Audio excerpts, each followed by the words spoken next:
Hello welcome back to Glueberry. ഈ journal ചെയ്യാൻ വേണ്ടിയിട്ട് ജേർണൽ സപ്ലൈസ് കടയിൽ നിന്ന് വാങ്ങിക്കണമെന്ന് വല്ല നിർബന്ധമുണ്ടോ? അങ്ങനെ ഒരു നിർബന്ധമല്ല, നമുക്ക് തന്നെ ഉണ്ടാക്കാൻ പറ്റും. അപ്പോൾ ഇന്ന് നമുക്ക് പിങ്ക് തീമിലുള്ള കുറച്ച് ജേർണൽ സപ്ലൈസ് ഉണ്ടാക്കാം. അപ്പോൾ അതിൽ നല്ല അടിപൊളിയായിട്ടുള്ള വാഷി ടേപ്സ് ഉണ്ട്, ക്യൂട്ട് ആയിട്ടുള്ള സ്റ്റിക്കേഴ്സ് ഉണ്ട്, പാറ്റേൺ പേപ്പേഴ്സ് ഉണ്ട്, പിന്നെ സ്റ്റാമ്പ്സ് ഉണ്ട്, അതുപോലെ തന്നെ മെമ്മോ ഷീറ്റ്സ് ഉണ്ട്, പിന്നെ അടിപൊളിയായിട്ടുള്ള ഒരു ജേർണൽ ബുക്കും കൂടെ ഉണ്ട്. ഇതൊക്കെ എങ്ങനെ ഉണ്ടാക്കാൻ നോക്കിയാലോ? അപ്പോൾ ആദ്യം തന്നെ എന്തൊക്കെ ജേർണൽ സപ്ലൈസ് ആണ് വേണ്ടത് എന്നുള്ളതൊക്കെ ഞാനൊരു ബുക്കിൽ ഇതേപോലെ എഴുതി വെച്ചിട്ടുണ്ടായിരുന്നു. അപ്പോൾ ഭയങ്കര ബേസിക് ആയിട്ടുള്ള കുറച്ച് ജേർണൽ സപ്ലൈസ് ആണ് ഇന്ന് നമ്മൾ ഉണ്ടാക്കാൻ പോകുന്നത്. ഈ stickers, stamps, pattern papers, washi tapes, memo sheets, അങ്ങനെ. അപ്പോൾ അതിൽ ആദ്യം തന്നെ നമുക്ക് സ്റ്റിക്കേഴ്സ് ഉണ്ടാക്കാം. അതിന് ആദ്യം തന്നെ ഒരു പേപ്പർ എടുക്കുക. അതിൽ നിങ്ങൾക്ക് ഈസി ആയിട്ട് വരയ്ക്കാൻ പറ്റുന്ന കുറച്ച് പിക്ചേഴ്സ് വരച്ചു കൊടുക്കുക. ഈ പിൻട്രസ്റ്റ് ഓപ്പൺ ചെയ്തിട്ട് അതിൽ ക്യൂട്ട് സ്റ്റിക്കേഴ്സ് എന്ന് സെർച്ച് ചെയ്താൽ നല്ല അടിപൊളിയായിട്ട് നിങ്ങൾക്ക് പെട്ടെന്ന് വരയ്ക്കാൻ പറ്റുന്ന ഒരുപാട് സ്റ്റിക്കേഴ്സ് കാണാൻ പറ്റും. അതിലേതെങ്കിലും ചൂസ് ചെയ്യാം. ഞാൻ പെൻസിൽ വെച്ചിട്ടൊന്ന് വരച്ചതിന് ശേഷം ജസ്റ്റ് ഒന്ന് എറേസ് ചെയ്ത് ഫീഡാക്കി കൊടുക്കുന്നുണ്ട്. ഇതെന്തിനാന്ന് വെച്ചാൽ നമ്മൾ കളറൊക്കെ ചെയ്ത് ഒക്കെ കഴിഞ്ഞാൽ ഈ പെൻ വെച്ചിട്ട് ഇങ്ങനെ വരയ്ക്കുന്ന സമയത്ത് പെണ്ണ് തെളിയാതിരിക്കാനുള്ള സാധ്യതയുണ്ട്. അപ്പോൾ അത് കുറച്ചൊരു പരിധി വരെ ഒഴിവാക്കാൻ വേണ്ടിയിട്ട്. പിന്നെ കളറിംഗ് ഒക്കെ കഴിഞ്ഞതിന് ശേഷം വൈറ്റ്നർ വെച്ചിട്ട് ഇതേപോലെ കുറച്ച് ലൈൻസോ അല്ലെങ്കിൽ കുറച്ച് ഡോട്ട്സ് ഒക്കെ ഇട്ട് കൊടുക്കുക. ഇതെന്താന്ന് വെച്ചാൽ നമ്മൾ എത്ര അലമ്പ് ഫോട്ടോസ് വരച്ചാലും ഈ ഒരു ഹൈലൈറ്റ് ചെയ്ത് കഴിയുമ്പോൾ നല്ല അടിപൊളിയായിട്ട് നമുക്ക് കിട്ടും. പിന്നെ പെണ്ണ് വെച്ചിട്ട് ഔട്ട്ലൈനും കൂടി ചെയ്ത് കൊടുത്താൽ പറയണ്ട. ഔട്ട്ലൈനും കൂടി ചെയ്ത് കഴിഞ്ഞാൽ നമ്മുടെ സംഭവം ഏകദേശം സെറ്റ് ആയിട്ടുണ്ട്. ഇനി ഇതൊക്കെ ഒന്ന് കട്ട് ചെയ്തെടുക്കണം. കട്ട് ചെയ്യുമ്പോൾ കുറച്ച് സ്പേസ് ഇതേപോലെ വിട്ടിട്ട് വേണം കട്ട് ചെയ്യാൻ, എന്നാലേ അതിൻ്റെ ഒരു ഇത് കിട്ടുള്ളൂ. ഇനി ഈ സ്റ്റിക്കേഴ്സ് ഒക്കെ ഒന്ന് സൂക്ഷിച്ച് വെക്കാൻ നമുക്കൊരു സ്റ്റിക്കർ ബോർഡോ അല്ലെങ്കിൽ ഒരു സ്റ്റിക്കർ ഷീറ്റോ വേണം. അതിന് വേണ്ടിയിട്ട് ഞാനൊരു പേപ്പർ എടുത്തിട്ടുണ്ട്.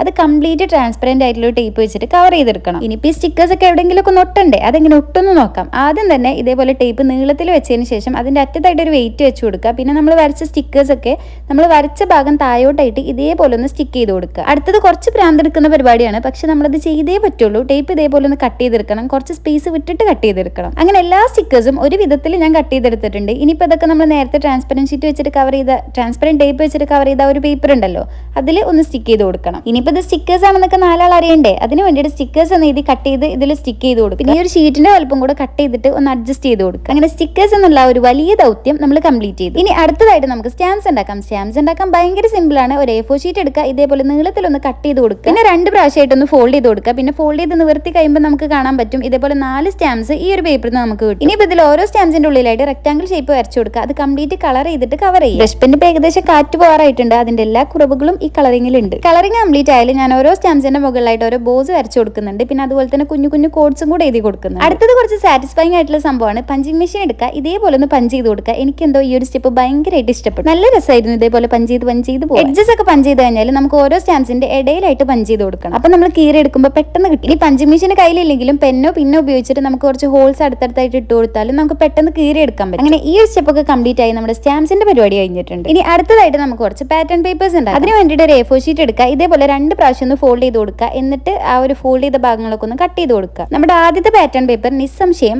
സ്ട്രോബെറി പാറ്റേൺ പേപ്പർ ആണ്. ഈ സ്ട്രോബെറിന്റെ ഷേപ്പ് എന്ന് പറഞ്ഞാൽ നമുക്ക് പെട്ടെന്ന് വരച്ചെടുക്കാൻ പറ്റുന്ന ഒരു ഷേപ്പാണ്. പിന്നെ അതൊക്കെ ഒന്ന് വരച്ചതിന് ശേഷം ഇതേപോലെ കുറച്ച് ബ്ലാക്ക് ഡോട്ട്സ് ഒക്കെ ഇട്ട് കൊടുത്താൽ നമ്മുടെ സ്ട്രോബെറി സെറ്റ്. അടുത്തത് ഭയങ്കര ഈസി ആയിട്ടുള്ള ഒരു പാറ്റേൺ പേപ്പർ ആണ്. എങ്ങനെയെന്ന് വെച്ചാൽ കംപ്ലീറ്റ് പിങ്ക് കളർ വെച്ചിട്ടൊന്ന് കളർ ചെയ്ത് കൊടുക്കുക. എന്നിട്ട് കയ്യിലിട്ട് നല്ല പോലെ ഒന്ന് ചുളുക്കി കൊടുക്കുക. എന്നിട്ട് ഓപ്പൺ ചെയ്ത് നോക്കുക. നമുക്ക് ഈസി ആയിട്ടുള്ള ഒരു പാറ്റേൺ പേപ്പർ കിട്ടിയില്ല. അടുത്ത പാറ്റേൺ പേപ്പറും ഇങ്ങനെ ബ്ലാങ്ക് ആയിട്ടുള്ള പേപ്പർ വെച്ചിട്ട് ചെയ്യേണ്ടെന്ന് വിചാരിച്ചു. നിങ്ങളുടെ കയ്യിൽ പഴയ ബുക്സ് എന്തെങ്കിലുമൊക്കെ ഉണ്ടെങ്കിൽ എഴുതിയ ആ ഒരു പാർട്ട് ഉണ്ടാവുമല്ലോ, അത് ഈ പാറ്റേൺ പേപ്പറിന്റെ വലുപ്പത്തിൽ ഒന്ന് കട്ട് ചെയ്തെടുക്കുക. എന്നിട്ട് കംപ്ലീറ്റ് പിങ്ക് കളർ വെച്ചിട്ട് അങ്ങോട്ട് കവർ ചെയ്യുക. ഞാൻ കവർ ചെയ്ത് അവസാനം ലെറ്റേഴ്സ് ഒന്നും കാണുന്നില്ലായിരുന്നു, പക്ഷേ ലെറ്റേഴ്സ് കാണണം, അതാണ് അതിന്റെ ഒരു ഇത്. അതുകൊണ്ട് ഞാൻ ടിഷ്യൂ പേപ്പർ ഒക്കെ വെച്ചിട്ട് ടാപ്പ് ചെയ്ത് അവസാനം കംപ്ലീറ്റ് ആക്കി എടുത്തു. ഇനി അടുത്ത പാറ്റേൺ പേപ്പറും എപ്പോഴത്തെ പോലെ തന്നെ സിമ്പിൾ ആണ്. ഒരേപോലത്തെ ഫ്ലവേഴ്സ് പല സൈസിലായിട്ടൊന്ന് വരച്ചു കൊടുക്കുക. ഇത്രയേ ഉള്ളൂ. ഈ ഫ്ലവേഴ്സ് ഒക്കെ ആക്ച്വലി ഒരു ക്യൂട്ട് ആയിട്ടുള്ള പീച്ച് കളറാണ്, പക്ഷെ ഇതിൽ കാണുമ്പോൾ എന്തോ റെഡ് പോലെ തോന്നുന്നുണ്ട്. എനിവേസ് നമ്മുടെ പാറ്റേൺ പേപ്പേഴ്സ് കംപ്ലീറ്റ് ആയി. അടുത്തതായിട്ട് നമ്മൾ ഉണ്ടാക്കാൻ പോകുന്നത് വാഷി ടേപ്സ് ആണ്. വാഷി ടേപ്സ് ഉണ്ടാക്കാൻ വേണ്ടിയിട്ട് നമുക്ക് ആദ്യം തന്നെ ഒരു കട്ടിയുള്ള ഒരു പേപ്പറോ അല്ലെങ്കിൽ ബുക്കിന്റെ ചട്ടയൊക്കെ ഉണ്ടെങ്കിൽ അത് എടുക്കാൻ പറ്റും, അത് വേണം. ഞാനിപ്പോൾ ബ്രൗൺ പേപ്പർ ആണ് എടുത്തത്. അത് ഇതേപോലെ സ്ട്രിപ്സ് ആയിട്ട് കട്ട് ചെയ്തതിന് ശേഷം ഇതുപോലെ ഒന്ന് റോൾ ചെയ്ത് കൊടുക്കണം. റോൾ ചെയ്ത് സ്റ്റിക്ക് ചെയ്യുന്ന സമയത്ത് ഒരു ചെറിയ ഭാഗം അവിടെ സ്റ്റിക്ക് ചെയ്യാതെ ബാക്കി വെക്കണം. അങ്ങനെ എല്ലാ സ്ട്രിപ്സും ഇതേപോലെ റോൾ ചെയ്തെടുത്തിട്ടുണ്ട്. ഇനി നമുക്ക് ടേപ്സ് റെഡിയാക്കണം. അതിന് വേണ്ടിയിട്ട് ഒരു പേപ്പർ എടുത്തിട്ട് നമുക്ക് ടേപ്സ് എത്ര വിടത്തിലാണോ വേണ്ടത് ആ ഒരു വിടത്തിൽ ഇതേപോലെ കുറച്ച് ലൈൻസ് വരച്ചു കൊടുത്തിട്ടുണ്ട്. പിന്നെ ഇതിന്റെ ഇടയിൽ കുറച്ച് സ്പേസ് വിട്ടിട്ടുണ്ട്. അതെന്തിനാന്ന് വെച്ചാൽ നമ്മൾ കളർ ചെയ്യുന്ന ടൈമിൽ എന്തായാലും സ്പ്രെഡ് ആവുമല്ലോ. അങ്ങനെ സ്പ്രെഡ് ആയാലും ഒന്നും ഇല്ലാതിരിക്കാൻ വേണ്ടി. ഇനി നിങ്ങൾക്ക് സ്പ്രെഡ് ആവാതെ കളർ ചെയ്യാൻ പറ്റുന്നുണ്ടെങ്കിൽ ഈ സ്പേസിന്റെ ആവശ്യമൊന്നുമില്ല, അടുത്തടുത്ത് വരച്ചാൽ മതി. കളർ ചെയ്തതിന് ശേഷം നിങ്ങൾക്ക് ഇഷ്ടപ്പെട്ട രീതിയിൽ ഇത് ഡിസൈൻ ചെയ്ത് കൊടുക്കാം. ഇതുപോലെ തന്നെ വേണമെന്നൊന്നുമില്ല. ഞാൻ കുറച്ച് ക്ലൗഡ്സും ലൈൻസും ഹാർട്സ് ഒക്കെ വരച്ചിട്ടുണ്ട്. ഒരെണ്ണം ഇങ്ങനെ പ്ലെയിൻ ആയി കിടന്നോട്ടെ എന്ന് വിചാരിച്ചു. പിന്നെ അങ്ങോട്ട് സ്ട്രിപ്സ് ആയിട്ടൊന്ന് കട്ട് ചെയ്ത് കൊടുക്കും. ഇനി എന്ത് ചെയ്യണം, നമ്മൾ നേരത്തെ ചെയ്ത് വെച്ച ആ ഒരു റോൾ ഉണ്ടല്ലോ, ആ ഒരു റോളിൽ കുറച്ച് സ്പേസ് വരണമെന്ന് പറഞ്ഞിട്ടുണ്ടായിരുന്നു. ആ ഒരു സ്പേസിൽ സ്റ്റിക്ക് ചെയ്തിട്ട് വേണം ഇതിങ്ങനെ റോൾ ചെയ്ത് കൊടുക്കും. ഇങ്ങനെ ചുറ്റി ലാസ്റ്റ് ആവുന്ന ആ ഒരു സമയം ഉണ്ടല്ലോ, ആ ഒരു സമയത്ത് ചെറിയൊരു പേപ്പർ സ്ട്രിപ്പ് എടുക്കുക, ഇതേപോലെ ഒന്ന് സ്റ്റിക്ക് ചെയ്ത് കൊടുക്കുക. അപ്പോൾ അതവിടെ സെക്യൂർ ആയിട്ട് നിന്നോളും. നമുക്ക് ഇഷ്ടമുള്ള പോലെ വലിച്ചെടുക്കാൻ പറ്റും. പറ്റും. ഇത്രയേ ഉള്ളൂ, കഴിഞ്ഞു നമ്മുടെ വാഷി ടേപ്സ് കഴിഞ്ഞു. ഇതേപോലെ തന്നെ ബാക്കി 3 കൂടെ കംപ്ലീറ്റ് ചെയ്തെടുത്തിട്ടുണ്ട്. എങ്ങനെയുണ്ട്, അടിപൊളിയല്ലേ? വാഷി ടേപ്സ് കംപ്ലീറ്റ് ആയാലും അടുത്തതായിട്ട് നമുക്ക് എന്തുണ്ടാക്കണം, മെമോ ഷീറ്റ്സ് ഉണ്ടാക്കണം. ഭാഗ്യവശാൽ എന്റെ കയ്യിൽ ഒരു പിങ്ക് കളർ ചാർട്ട് പേപ്പർ ഉണ്ടായിരുന്നു. അത് വെച്ചിട്ട് നമുക്ക് ആദ്യത്തെ മെമോ ഷീറ്റ് ഉണ്ടാക്കാം. ആദ്യം ചാർട്ട് പേപ്പറിന് ഒരു സ്ക്വയർ ഷേപ്പ് കട്ട് ചെയ്തെടുക്കുക. അതിനുശേഷം പേപ്പറിൽ ഇതേപോലെ ഒരു ഷേപ്പ് വരച്ചതിന് ശേഷം കട്ട് ചെയ്തിട്ട് അതിൽ സ്റ്റിക്ക് ചെയ്ത് കൊടുക്കുക. ശരിക്കും പറഞ്ഞാൽ ഇത്രയും മതി. ഞാനൊന്നും കൂടെ അലങ്കാരം ആയിക്കോട്ടെ എന്ന് വിചാരിച്ചിട്ട് ചെറിയൊരു പ്ലാന്റും അതേപോലെ തന്നെ വൈറ്റ്നർ വെച്ചിട്ട് കുറച്ച് ലൈൻസും കുറച്ച് കുത്തിവരയൊക്കെ കൊടുക്കുന്നുണ്ട്. അങ്ങനെ ആദ്യത്തെ ഷീറ്റ് കംപ്ലീറ്റ് ആയി. ഇനി രണ്ടാമത്തെ നോക്കാം. അതും ഇതേപോലെ തന്നെയാണ്. ചാർട്ട് പേപ്പറിൽ നിന്ന് സ്ക്വയർ ഷേപ്പിൽ ഒരു പീസ് എടുക്കുക. എന്നിട്ട് കോർണേഴ്സ് ഒക്കെ കൂടി ഇതേപോലെ ഒന്ന് കേവ് ചെയ്ത് കൊടുക്കുക. എന്നിട്ട് ബ്രൗൺ കളർ എടുത്തിട്ട് ഇതേപോലെ കുറച്ച് ലൈൻസ് വരച്ചു കൊടുക്കുക. പിന്നെ ഞാൻ 3 ഹാർട്ട് ഷേപ്പ് കട്ട് ചെയ്തെടുത്തതിന് ശേഷം ഇതിന്റെ മുകളിലായിട്ട് സ്റ്റിക്ക് ചെയ്ത് കൊടുക്കുന്നുണ്ട്. അതും കൂടെ കഴിഞ്ഞാൽ ഇത് കംപ്ലീറ്റ് ആയി. ഇനി നമുക്ക് വൈറ്റ് പേപ്പറിൽ എന്തെങ്കിലും ചെയ്യാം. ഞാൻ ആദ്യം തന്നെ പിങ്ക് കളർ എടുത്തിട്ട് ഒരു ഫ്ലവർ ഷേപ്പ് ഒക്കെ വരച്ചു കൊടുത്തിട്ടുണ്ട്. പിന്നെ പെന്ന് വെച്ചിട്ടൊന്ന് ഔട്ട്ലൈൻ ചെയ്ത് കൊടുത്തു, കട്ട് ചെയ്ത് കൊടുത്തു. ഇത്രയേ ഉള്ളൂ. ഈ ഒരു മെമോ ഷീറ്റ് ഈസി അല്ലേ? ഈസി മാത്രമല്ല, ആള് കുറച്ച് ക്യൂട്ടും കൂടെ ആണ്. നമുക്ക് അടുത്ത മെമോ ഷീറ്റ് ഉണ്ടാക്കാം. അതും വൈറ്റ് പേപ്പർ വെച്ചിട്ട് തന്നെയാണ്. വൈറ്റ് പേപ്പർ എടുക്കുക. എന്നിട്ട് അതിന്റെ മുകളിലായിട്ട് നമ്മൾ നേരത്തെ ചെയ്ത ഒരു പിങ്ക് കളർ ചാർട്ട് പേപ്പർ ഉണ്ടല്ലോ, അതിൽ ഇങ്ങനെ കുറച്ച് പേപ്പേഴ്സ് ഇതേപോലെ ചീന്തി എടുക്കുക. എന്നിട്ട് ആ ചീന്തി എടുത്ത പേപ്പേഴ്സ് ഒക്കെ ഇതിലൊന്ന് സ്റ്റിക്ക് ചെയ്ത് കൊടുക്കുക. അപ്പൊ നിങ്ങൾ വിചാരിക്കും ഇവിടം കൊണ്ട് കഴിഞ്ഞു. പക്ഷെ കഴിഞ്ഞില്ല. ചെറിയ പരിപാടിയും കൂടെ ഉണ്ട്. ഒരു പേപ്പർ എടുക്കുക, കാറ്റിന്റെ തോന്നിപ്പിക്കുന്ന വിധത്തിലുള്ള ഒരു ചെവി വരച്ചു കൊടുക്കുക. എന്നിട്ട് അത് കട്ട് ചെയ്തതിന് ശേഷം ഇതിന്റെ മുകളിലായിട്ട് സ്റ്റിക്ക് ചെയ്ത് കൊടുക്കുക. എങ്ങനെയുണ്ട്, സെറ്റ് അല്ലേ? അപ്പൊ ഇതും കൂടെ കഴിഞ്ഞാൽ നമ്മുടെ മെമോ ഷീറ്റ്സിന്റെ പരിപാടി കഴിഞ്ഞു. അടുത്തതായിട്ട് നമുക്കൊരു ജേണൽ ബുക്ക് ഉണ്ടാക്കണം. അപ്പൊ ജേണൽ ബുക്കിന്റെ പരിപാടിയൊക്കെ സ്റ്റാർട്ട് ചെയ്യുന്നതിന് മുമ്പായിട്ട് ഞാൻ അതിന്റെ മുകളിൽ സ്റ്റിക്ക് ചെയ്യാനുള്ള ചെറിയൊരു പിക്ചർ വരച്ചെടുക്കുന്നുണ്ട്. ഇനിയിപ്പോ എങ്ങനെയൊക്കെ വരയ്ക്കാൻ മടിയുള്ളവരാണെങ്കിൽ റെഡിമെയ്ഡ് സ്റ്റിക്കേഴ്സ് യൂസ് ചെയ്യും. അതും ഇല്ലാന്നുണ്ടെങ്കിൽ റിബൺ എടുക്കുക, ഒരു ബോ സെറ്റ് ചെയ്ത് കൊടുക്കുക, എന്നിട്ട് ജേണൽ ബുക്കിൽ സ്റ്റിക്ക് ചെയ്ത് കൊടുക്കുക. എന്നാലും നല്ല ക്യൂട്ട് ആയിട്ടുള്ള ജേണൽ ബുക്ക്. കോഫി കപ്പ് ഒക്കെ വരച്ചെടുത്തതിന് ശേഷം ഞാൻ അതിന്റെ മുകളിലായിട്ട് ടേപ്പ് വെച്ചിട്ടൊന്ന് കവർ ചെയ്തിട്ടുണ്ട്, ആ ഒരു ഗ്ലോ കിട്ടാൻ വേണ്ടിയിട്ട് മാത്രം. ഇനി നമുക്ക് ജേണൽ ബുക്കിന്റെ പേജസ് ഒക്കെ റെഡിയാക്കണ്ടേ? അതിന് വേണ്ടിയിട്ട് A4 ഷീറ്റ് എടുക്കുക, ഇതേപോലെ ഒന്ന് ഫോൾഡ് ചെയ്യുക, അതിനുശേഷം കട്ട് ചെയ്ത് കൊടുക്കുക. ഇങ്ങനെ കുറച്ച് അധികം പേജസ് ഇതേപോലെ കട്ട് ചെയ്തെടുത്തിട്ടുണ്ട്. പിന്നെ ഈ പേജസിന്റെ സൈഡൊക്കെ ഒന്ന് പഞ്ച് ചെയ്തെടുക്കണം. അതിന് മുമ്പായിട്ട് അവിടേക്ക് ഒന്ന് മാർക്ക് ചെയ്തും കൂടെ കൊടുക്കണം. ഞാൻ മുകളിൽ നിന്ന് 5 സെന്റിമീറ്റർ, താഴ്ന്ന് 5 സെന്റിമീറ്റർ ഈ ഒരു മെഷർമെന്റിലാണ് എടുത്തിട്ടുള്ളത്. ഇനി നമുക്ക് ജേണൽ ബുക്കിന്റെ കവർ റെഡിയാക്കി എടുക്കണം. ഈ കവറിന് വേണ്ടിയിട്ട് ഞാൻ യൂസ് ചെയ്യുന്ന ഈ ഒരു പേപ്പർ ഏതാണെന്നറിയോ? ഞാൻ ഈ അടുത്തൊരു ഹോൾ വീഡിയോ ചെയ്തിട്ടുണ്ടായിരുന്നു, കണ്ടവർക്ക് മനസ്സിലായിട്ടുണ്ടാവും. അതിൽ ഞാൻ പറഞ്ഞിട്ടുണ്ട് കുറച്ച് കളർ പേപ്പേഴ്സ്, അതായത് നോർമൽ കളർ പേപ്പേഴ്സ് ആണെന്ന് വിചാരിച്ചിട്ട് ഞാൻ കുറച്ച് പേപ്പേഴ്സ് ഒക്കെ വാങ്ങിച്ചിട്ടുണ്ടായിരുന്നു.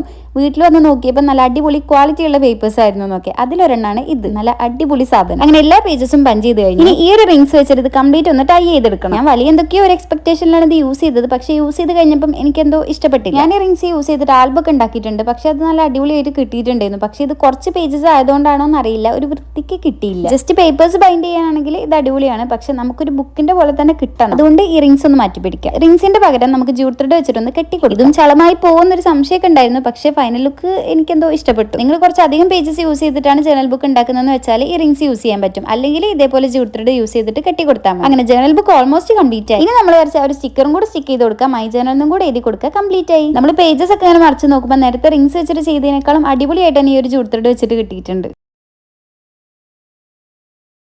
അങ്ങനെ നമ്മൾ എല്ലാ ജേണൽ സപ്ലൈസും ഉണ്ടാക്കി കഴിഞ്ഞു.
അപ്പോൾ വീഡിയോ ഇഷ്ടപ്പെട്ടാൽ ലൈക്ക് ചെയ്യാനും സബ്സ്ക്രൈബ് ചെയ്യാനും മറക്കരുത്.